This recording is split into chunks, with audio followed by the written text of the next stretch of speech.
Levé de rideau sur une journée qui semble normale dans le quartier européen de Bruxelles. Pourtant, sur la façade du bâtiment du Conseil, l'institution qui représente les États membres, des militants de Greenpeace s'activent pour dérouler une banderole et faire retentir leurs sirènes.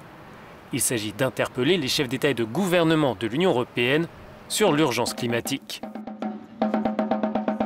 Un peu plus loin, au bout de la rue, une autre ONG appelle les dirigeants à soutenir le pacte vert de la Commission européenne et son volet sur les océans.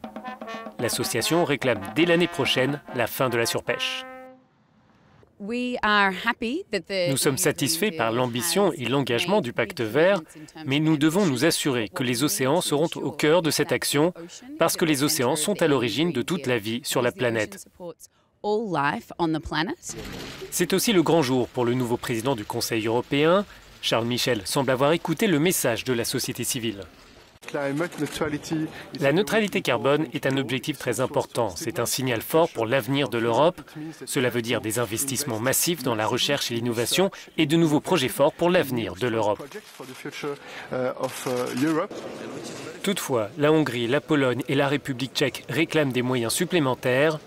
Lors des négociations, ces pays souhaitent inclure l'énergie nucléaire dans le pacte vert. Si nous voulons vraiment parvenir à la neutralité carbone, nous devons comprendre que tous les États membres ont leur propre mix énergétique. Et parvenir à cette neutralité carbone a différents coûts. Pour la République tchèque, ce sera probablement plus de 30 à 40 milliards d'euros.